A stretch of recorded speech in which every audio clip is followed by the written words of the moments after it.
My mom said, "Let's take a break this Christmas without kids." I understood until I saw photos of their house full of people, including the nephews of my sister's new boyfriend. I just took a photo of the $12,300 gift and sent it to my dad with a note. "I don't think you need it anymore." 40 minutes later, my dad knocked on my door with. It was one of those moments where I didn't even know what to say to my kids. I just stood there in the kitchen holding the phone after my mom hung up, trying to come up with something that wouldn't make them feel rejected. How do you explain to a 3-year-old and a 5-year-old that grandma and grandpa don't want them around for Christmas? Mom had said it like it was no big deal, that they were thinking of taking a break this year. No kids this time. Just quiet and cozy, she said. I didn't argue. I just nodded, even though she couldn't see me. But it felt awful. I was in the middle of decorating gingerbread cookies with the kids. They were covered in frosting and excitement. I could already hear them talking about seeing Nana's tree. I waited until they were in bed before I cried. I had been saving since August. No vacations, no new clothes, just a second job and endless budgeting. All because my dad had mentioned a few times that he wished he had a slightly newer car. His current one rattled like a shopping cart. So I found a decent 2014 Civic. Clean, reliable, just within reach if I stretched. I bought it as a gift for both of them. Parked it in a friend's garage and wrapped the keys in a box with a photo of the car. It was supposed to be a huge surprise. I wanted them to feel proud of me. I wanted to be part of the family again. I thought maybe they'd finally see I was doing okay. So I said nothing when they told me not to come. I figured maybe they just needed space. Maybe it was nothing personal. Until Christmas morning. I made pancakes for the kids. We opened gifts. I kept smiling, even though it felt forced.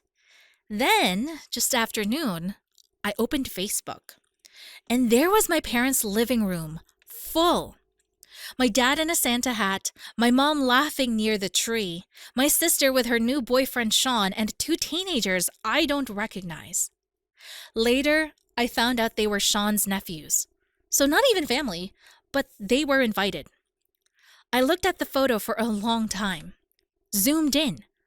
One of the nephews had his arms around my dad like they were old pals. That's when I took a photo of the Civic. Clean silver, still smelling new.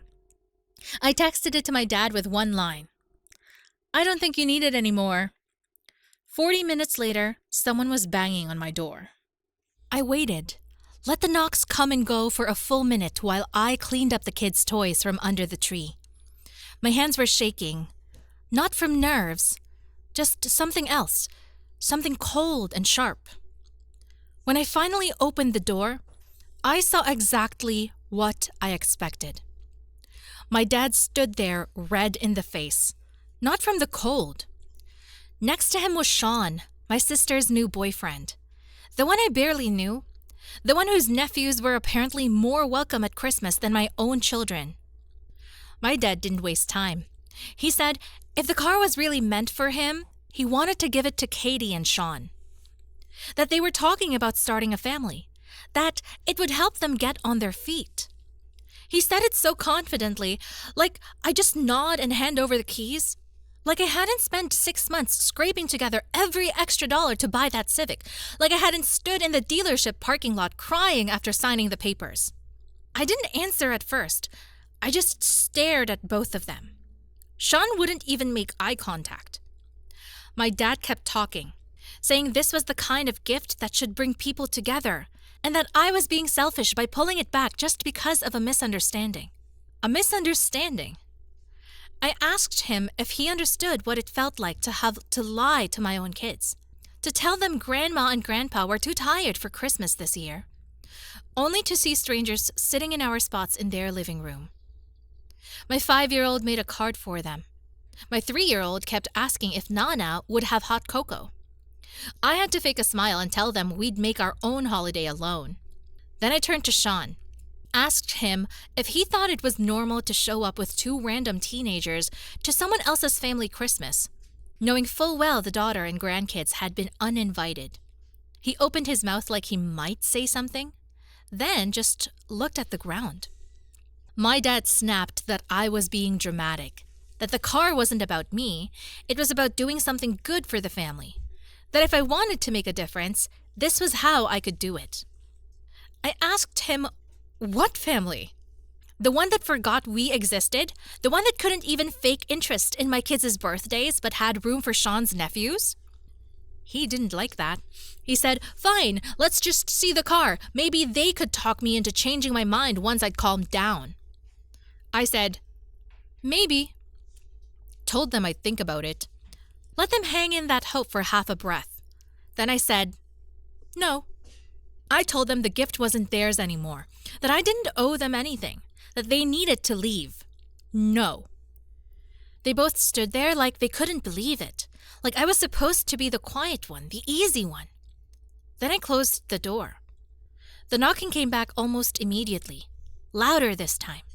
I stood behind the door and told them through the wood that if they didn't leave, I'd call the cops. I didn't raise my voice, I didn't cry, I just said it. I watched them walk off through the peephole. My dad was still talking, arms waving. Sean followed behind him in silence. I really thought that would be the end of it. The next morning, I took the trash out before the kids woke up. Walked around to where the Civic was parked. Both of the rear tires had been slashed. I saw it right away. I was taking out the trash early the next morning. Still half asleep in my hoodie and slippers when I spotted it. The Civic was slanting, just slightly off balance. I walked closer, still hoping it was nothing, but there were both rear tires, clean slashes, almost surgical. Not some slow leak, not a nail from the road. Someone had done this, and it wasn't just the damage, it was the message. I stood there for a long minute, quiet, no one around, the lot was still. It wasn't just about the tires, it was about punishment for saying no, for keeping something that, apparently in their eyes, never really belonged to me to begin with. I didn't call the police. What would I even say? I didn't have proof, just an ugly hunch that my own father or Sean or both had something to do with it. Or maybe they just said something loud enough around someone stupid. Either way, it happened because I drew a line. The tow cost $140. The new tire set me back another $420. That was supposed to be January's groceries and gas. I didn't tell anyone. I just took care of it. Always do. That's the thing they never seem to get. I figure it out even when I shouldn't have to. That night, after the kids were asleep, I sat at the kitchen table with an old notebook where I wrote down every expense. I added the tires under car emergency and didn't bother labeling it as revenge. It didn't matter. I knew who it was, and I knew it wouldn't end there. A few days later, I drove over to my mom's house. I didn't call first, just showed up. She answered the door like I was a stranger selling windows. Didn't ask about the kids, didn't even ask how I was. I asked her flat out if she knew what happened to the Civic. She acted confused, then shrugged and said, "Maybe someone in your neighborhood has it out for you." That was it, not even a pretend concern, just cold indifference. So I left and drove to my dad's. He opened the door but didn't step aside to let me in. I asked the same question. I mentioned the slashed tires.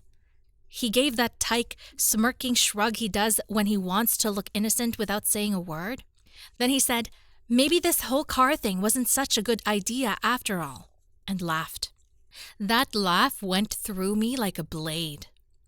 I didn't say anything else, just turned and left. On the drive home, I started thinking of every birthday they forgot, every call they didn't return, every family photo I had to take myself. It built up like pressure in my chest. I realized I had to stop pretending they cared. New Year's came and went. I didn't reach out. I didn't post anything, just stayed quiet. But 5 days later, I got the call. My dad had been in a wreck. Nothing life-threatening, but serious enough. He'd rear-end someone on an icy back road in his old car. And that's when it came out he'd forgotten to renew his insurance back in November. The other driver was pressing charges, and he was on the hook for everything. When I got the call, it wasn't from my dad, it was from Katie. That alone was unexpected. She hadn't spoken to me since the car incident, hadn't so much as liked a photo of my kids in over a year. Her voice was weirdly calm, like she was holding something back. She said Dad had been in an accident, that he was okay. No one was seriously hurt. But then she mentioned something else. He had been on his way to meet a woman. Not my mom, some woman he'd been talking to online, apparently for months. My mom didn't know yet. I just sat there silent, letting it all sink in. My dad, the man who gave me grief for being a single mom, who said my life was messy, had been sneaking around behind my mother's back, and now on his way to meet that woman. He'd wrecked his car and he'd let his insurance lapse. It wasn't just a mess, it was poetic. I didn't ask Katie why she was telling me all this. Maybe she thought it would make me feel something. Maybe she expected me to offer help, but I didn't. Later that afternoon, he showed up at my door again. This time without Sean, without attitude. He looked tired. His jacket was soaked from the slush outside, and he didn't say anything for a full 10 seconds. Then he asked me for help. Said the other driver was already asking for compensation. Said his savings wouldn't cover it. Said he needed help covering part of it. And if I still had the Civic, maybe I could loan it to him, at least temporarily. He tried to phrase it like it was practical, like I was just being stubborn before and now it was time to move forward. I asked him if my mom knew about the woman. His face changed instantly. He didn't answer, so I kept going. I reminded him how he mocked me for being alone, how he said I was too sensitive for feeling left out, how he said my kids were too loud, too slow, too much. I asked him if he wanted me to teach him how to come up with lies for his own life, the way I had to make excuses for mine to cover up his actions. He stood there silent. Then I smiled and told him I'd think about it, that I might be able to help him. I watched him start to hope. Then I told him to leave. His mouth dropped open. He asked if I was serious. I didn't repeat myself. He stood there like he expected the keys to just appear in his hand. And when I closed the door, he didn't knock this time. He just stood there for a minute, then walked off onto the snow. It felt like breathing for the first time.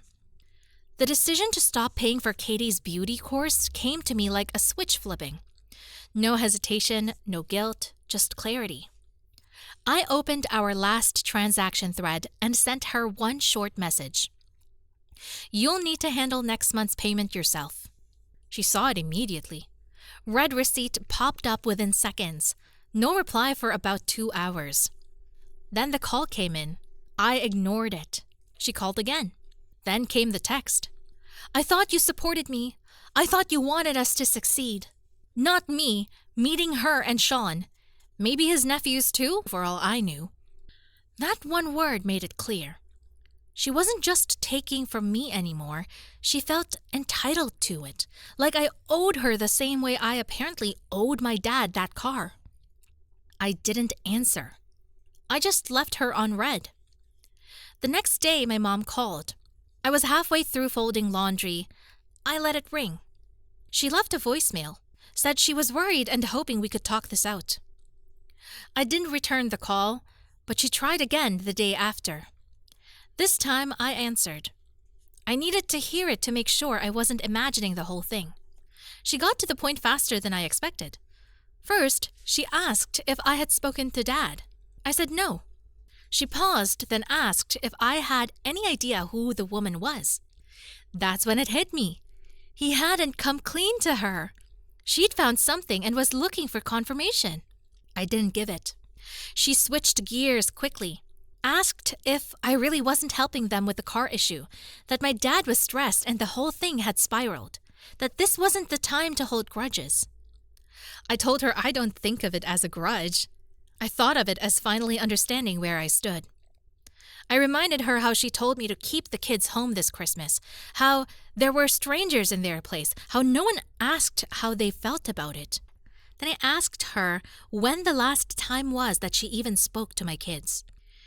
She didn't have an answer. I said maybe it was time she started figuring things out without me, just like I've always had to figure things out without her. Then I hung up. That night, the family group chat that used to send out those recycled holiday memes and half-hearted birthday gifts went completely dead. Nothing. No awkward, Happy New Year messages. No, how's everyone doing? Silence. For a moment, I felt the weight of it. But then I sat on the floor with my kids. We made paper snowflakes and watched cartoons. I listened to them laugh at something that made no sense. I felt calm for the first time in months. Over the next week, my sister stopped posting her usual filtered selfies with motivational captions. My mom stopped forwarding recipe videos I never asked for. My dad disappeared completely. By the time February hit, it was official. We weren't pretending to be a family anymore. By mid-February, the quiet had turned into something solid. It wasn't awkward anymore. It wasn't tension waiting to explode. It was just absence. No calls, no texts, no fake check-ins from Katie or just wondering how you're doing messages from Mom. My dad never followed up after I shut the door in his face. And yet, for once, it didn't feel like I'd lost anything. It felt like finally stepping out of a room that had been suffocating me for years. One night after the kids went to sleep, I opened the photos on my phone. I went through the Christmas pictures. My kids smiling on the carpet, holding toys I wrapped in newspaper. The little car keys I never gave away. Then the slashed tires, the tow receipt, the photo of the Civic after I got it repaired, polished, and sitting like a victory I never intended to celebrate. I swiped through all of it. Then I opened a flight app and typed in anywhere warm. I wasn't even planning to buy anything, but when I saw a deal to Clearwater Beach, cheap round-trip flights in a modest family motel, I clicked without thinking too hard. I didn't want to plan it to death. I just wanted to go. I paid for the whole thing with the extra money I hadn't used on gifts. Some of it had been meant for groceries in January, but I'd stretched what I had, like always. I told the kids we were going on an adventure. I didn't say anything about who wasn't invited. We flew out the last week of February. The kids had never been on a plane. My 3-year-old cried during takeoff.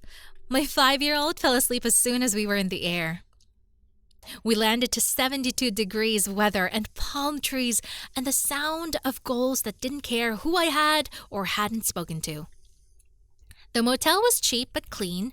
It had chipped paint, noisy air conditioning, and a view of the parking lot, but the beach was 2 blocks away.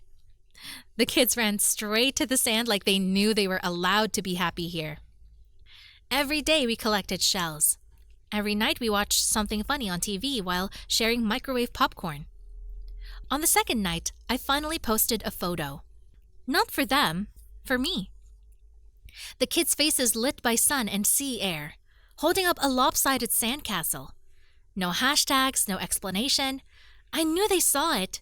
They just didn't say anything. On the third night, I got a message from my dad. "Did you really sell the car?" That was it. No greeting, no apology, no mention of the accident, the woman, the slashed tires, the months of silence. I didn't answer. I already had. When we got back, I sold the Civic within a week. Took the cash, paid off the last of a credit card that had been dragging me down for years, and stuck the rest in savings. Katie texted me a week later. "Guess you're done pretending to care." I didn't respond. The truth is, I'm not even pretending anymore. I care about what matters. My kids, our life, the warmth in their faces when they feel safe, the space I've built for them without asking anyone for permission. I used to wonder what it would take for them to see me differently, to finally take me seriously. Now, I don't care if they ever do. They had their chance to be part of our story. They chose not to be. The update. It's been a few months since everything with my family came to a head. Winter turned to spring turned to heat waves, and somewhere in between I stopped waking up with that tight knot in my chest. The kind that made me feel like I was missing something or that I was about to be blamed for something again. The kids are doing better than ever. My 5-year-old started asking big questions. Space, bugs, why people lie. My 3-year-old finally figured out the difference between a whisper and a scream, which is a huge win in our house. Our mornings are chaotic and messy and completely ours. I hadn't planned on posting anything else. I thought the story was finished. But something happened last weekend that caught me off guard. I was walking through the produce section at the grocery store, pushing the cart with one hand and trying to keep my toddler from hurling bananas out with the other. And then I saw her, my mom. She looked smaller somehow, less composed. She had a basket with just 3 things in it, 2 apples and a frozen dinner. She noticed me before I could turn away. Our eyes locked, and then she walked toward me, slow, like she wasn't sure if I'd let her get close. She didn't ask how I was. She didn't talk about what happened. Instead, she reached into her coat and pulled out a folded piece of paper. She said, "I don't expect anything. I just hope you'll read it." I didn't say a word, just nodded and took it. Then I pushed the cart forward and left. I didn't read the letter that night. I let it sit on my kitchen counter for a day, then another. On the 3rd night, after the kids were asleep, I finally opened it. It was written in her handwriting. Neat, careful. No grand apology, no dramatic explanations, just her saying she hadn't understood.